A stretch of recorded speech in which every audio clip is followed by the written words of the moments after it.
Hello guys, in this video we will discuss more about quantum entanglement.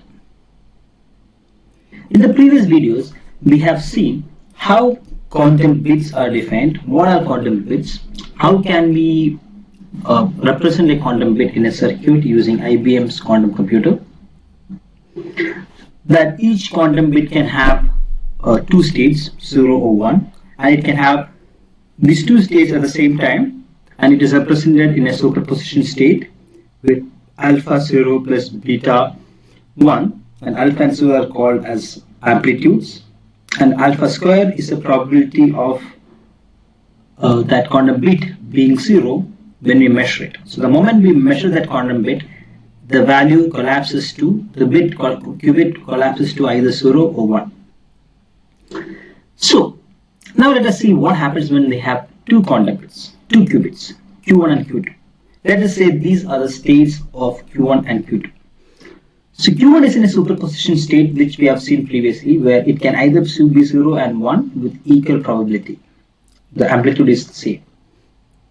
Q2 is also in a superposition state, but it is more aligned towards 1 than for 0. For instance, the probability of you seeing a 0 when you measure it is 1 by 4, because amplitude square is a probability.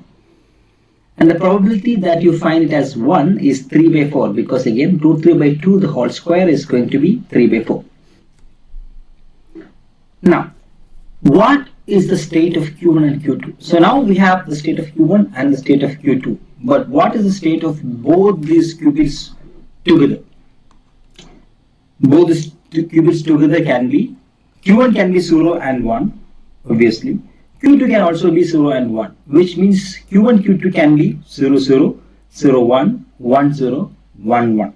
Yes, it can be in all these four states, but we represent that as 0, 0, 0, 1, 1, 0, 1, 1. But what is the amplitude of that, of each of the states? So when we measure Q1, Q2, with what probability will you see 0, 0? That is going to be alpha 1, right? Are we ever going to see a state 0, 1? If alpha 2 is 0, we will never see a state 0, 1 at all. Right? So the problem is, if you're given these two, Q1 and Q, the superposition state of Q1 and Q2, how do you find the superposition state of these two qubits described together? Right? That is done by taking a tensor product of these two qubits. Because this qubit is a vector representation, is a vector. It's a vector in a Hilbert space. So two vectors together is, when we put these two vectors together, what we do is we have to do a tensor product. Tensor product is nothing other than the cross product of two vectors, or the outer product. So what we do is we'll take this first element over here, multiply that with each of these elements here. So we'll get for 0, 0, we'll get 1 by root 2 into 1 by 2, which is 1 by 2 root 2. That's the amplitude for 0, 0.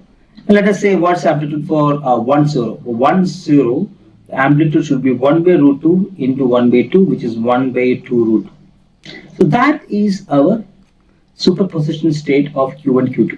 This is our superposition state for Q1, Q2. So the probability with which 0, 0 happens is this square, which is 1 by 8. The probability with which 0, 1 happens is 3 by 8. Right? Again, 1, 0 happening is 1 by 8.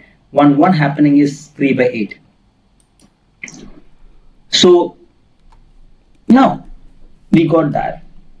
Another question that we may need to ask is, if a superposition state of two qubit system is given, can we find the superposition state of the single bits? In this particular example, yes, this one can be factored into these two vectors. And when you can factor it into these two vectors, this is the state of one qubit, this is the state of the other qubit. We know that. But is it possible always? Is it always possible to do this? Think about this mathematically. Let's see if it is always possible or not. The answer is obviously no. You can think why the answer is no. We will show it with one particular example.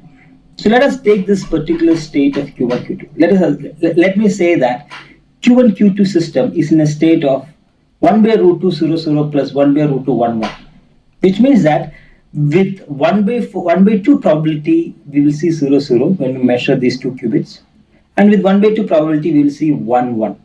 So there is no in no way you will get 0 1 or 1 0.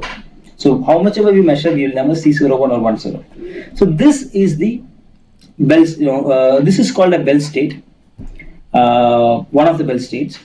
But then let's assume Q1 Q2 is in this particular state. My claim is that this cannot be factored into the states of Q1 and Q2, the two 0 1 superposition states. Okay, so let us see if it is true. Let us see if we can disprove it. Let us assume that this is possible. This one can be factored into two vectors Q1 and Q2, where Q1 is alpha 1 0 plus alpha 2 1, Q2 is beta 1 0, beta 2 1.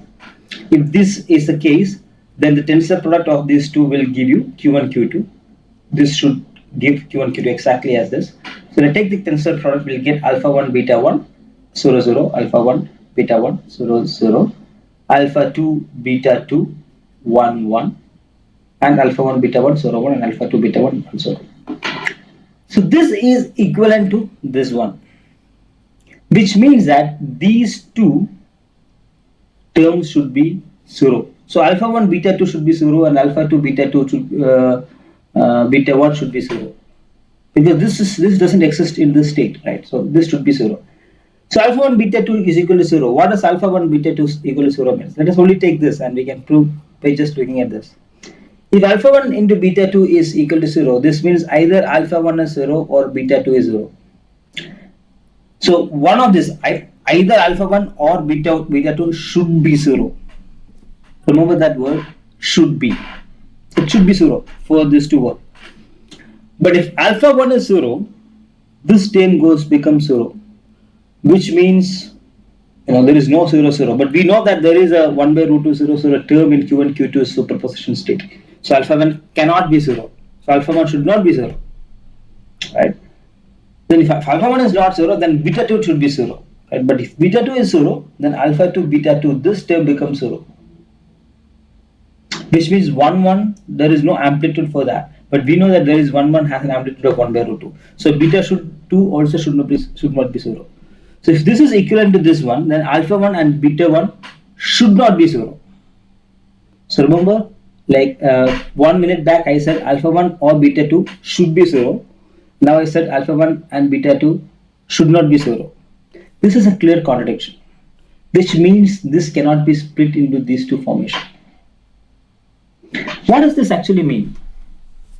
This means that we brought these two qubits together, we let them interact with each other for some time, and then all of a sudden they have gone into this entangled state where they can only be explained, they can no more be explained independently. They can only be explained as a whole, as a team. Right? It is just like saying that there is no I and you, there is only we. From that point onward, when you have to describe that system, you have to describe Q1 and Q2 together. You cannot describe Q1 separately and Q2 separately, because the separate states doesn't exist. The states are interlinked with each other. Right? So now, so for this particular example, this is 0 0 and 1 1 with equal probability, right? Which means if one is 0, then other one is going to be 0 for sure. But according to the previous example, it is not the case. Even if this one is 0, first one is 0, the second one can be either 0 or 1 with this, whatever the state dictates. 1 by 2, 1 by 4 probability of 0, and 3 by 4 probability 1. Right. Okay. Now let us see how we can create a Bell state. Bell state can easily be created. Bell state, this particular Bell state, 1 by root 2 0 0 and 1 by root 2 1 1. Let us see how we can create this in a circuit, in a quantum circuit. We use just two gates, a Hadamard gate and a CNOT gate. So initially the first step is to initialize both 2 qubits to 0, to the 0 state. So their state is 0. Their superposition state is 1 times 0 plus 0 times 1, which is 0.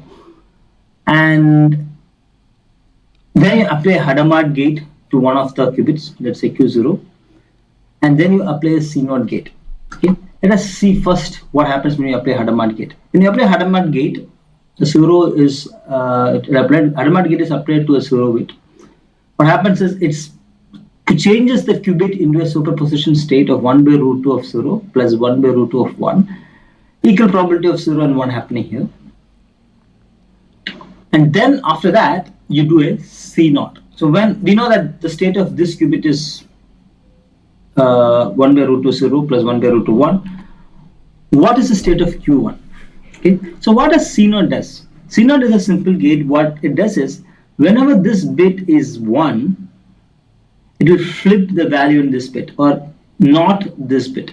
So if this bit is 1, whatever value is in Q1, it gets flipped. If this bit is 0, nothing happens to Q1. So now let us see. When Q0 is 0, nothing happened to Q1. But Q1 is initialized to 0, so this is going to be 0. When Q0 is 1, it flips Q1. But what is Q1? It is 1. This means at the end of this, at this point, Q0 Q1 is in a state where whenever Q0 is 0, Q1 is 0. Whenever Q1 is 0, Q0 is 0. Whenever Q0 is 1, Q1 is 1. Whenever Q1 is 1, Q0 is 1. Right? But what's the amplitude, the probability of Q0 being 0 is 1 by root 2. 1 by 2. So the amplitude is 1 by root 2. So when you do a tensor product here, what we get is 1 by root 2 of 0, 0 plus 1 by root 2 of 1, 1. So I hope that helped you understand quantum entanglement.